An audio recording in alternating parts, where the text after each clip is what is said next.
Olá, meus queridos alunos. E aí, como é que vocês estão?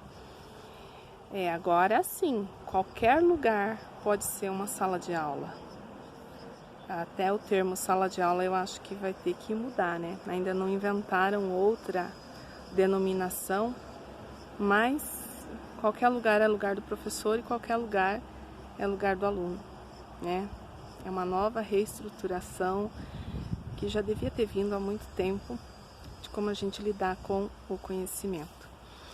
Então, falando em conhecimento, estou passando aqui para a gente falar um pouquinho sobre um trabalho que eu deixei para vocês a respeito de uma figura de linguagem muito bacana, muito legal, chamada de metáfora, tá ok? Primeiro deixa eu falar um pouquinho o que são essas figuras de linguagem. Vejam bem, nós temos o sentido de conotação e de denotação, que é o que a gente estava vendo no nosso último encontro.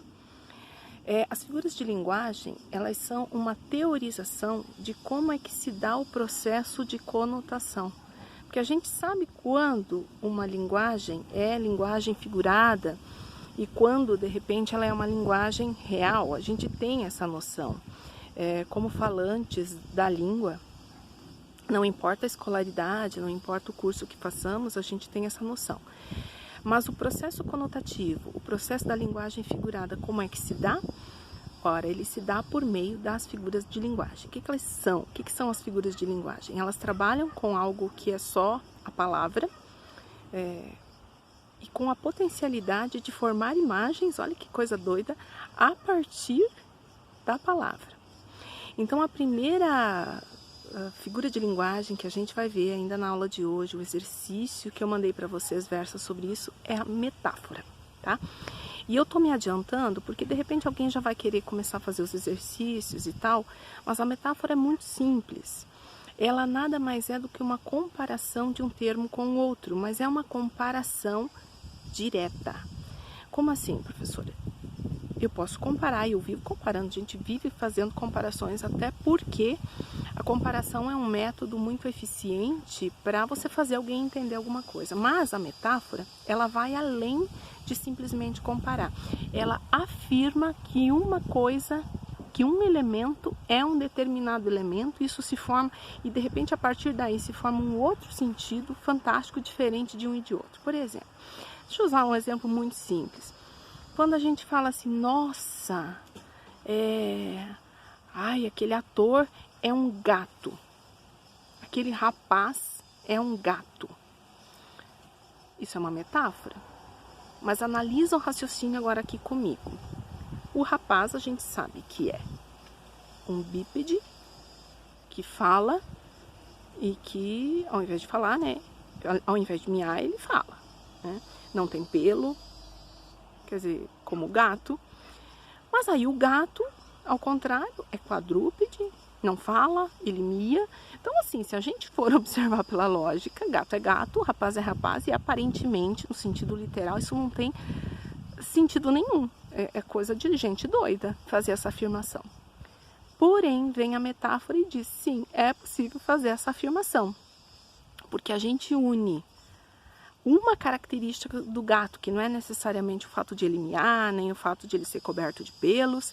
A gente une uma característica do gato, uma característica subjetiva, que é o quê? A beleza. Vou usar o outro termo que eu acho que é melhor, a sensualidade. E aí, quando a gente afirma que alguém é um gato, se um ser humano é um gato, imediatamente se subentende que se trata de um elogio. Isso é uma metáfora. A metáfora está... Eu diria que ela está muito mais presente no nosso cotidiano do que a própria linguagem denotativa, tá? Mas a gente vai ter que observar a metáfora agora com um olhar um pouco mais criterioso, porque a metáfora, ela não é só uma coisa coloquial, muito pelo contrário. Ela é a matéria-prima da literatura.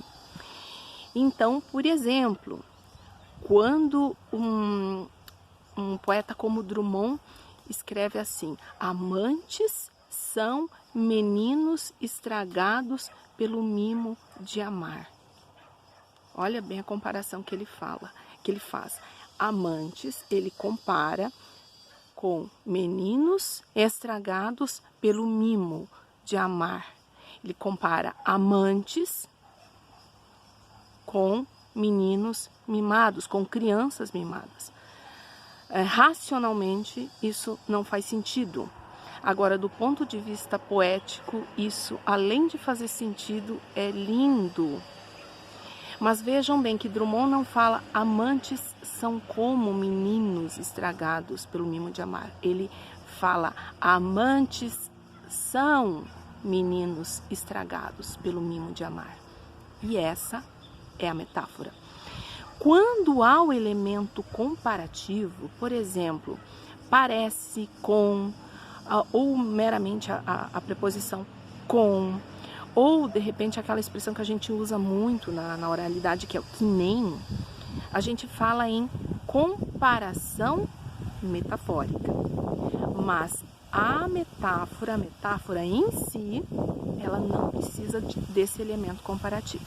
Gente, o conceito de metáfora, eu não quero simplificar demais. Eu tô só com medo que esse vento aqui, que tá me deixando tão sexy, estrague o áudio da nossa conversa. Mas a metáfora, o conceito dela é muito simples. O que é, digamos assim, mais não complicado, mas desafiador, que precisa de um certo treino, é a gente conseguir identificar a metáfora. É treino, não é que é difícil, mas assim, de novo eu chamo atenção para a questão da leitura. A pessoa que não lê, ela não desenvolve essa rapidez, essa facilidade em observar as metáforas, tá? Apenas para finalizar um pouquinho essa fala, porque a gente vai completar essa conversa à noite, eu deixei um trabalho envolvendo as obras do Mário Quintana. Então eu deixei uma obra muito extensa do Mário Quintana para que vocês escolhessem um poema.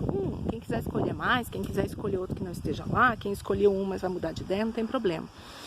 Mas eu quero que vocês escolham um poema do Mário Quintana, porque tá aí um poeta incrível na hora de produzir metáforas. E só tem um jeito de a gente aprender o que é metáfora.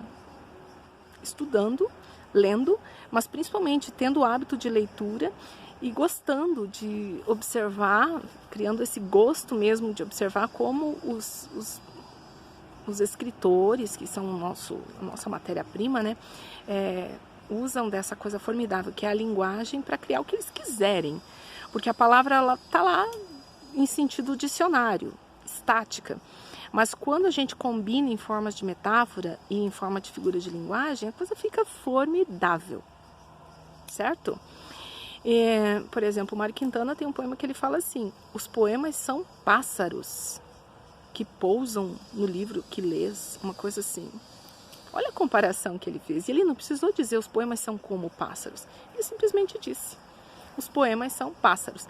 Aí no grupo vocês estão me chamando de Gabriela, né? Tem gente sem entender. Estão me chamando de Gabriela porque eu falei que eu ia subir na antena. Eu não, tô cara aqui de subir na antena, não dou conta não, tá? Mas é isso, meus queridos. Então, vamos aproveitar esse nosso momento. Eu tô achando ótimo dar aula embaixo de árvore, olha aqui. Bem plena aqui, ó. Show de bola onde é que eu tô. Eu acho ótimo.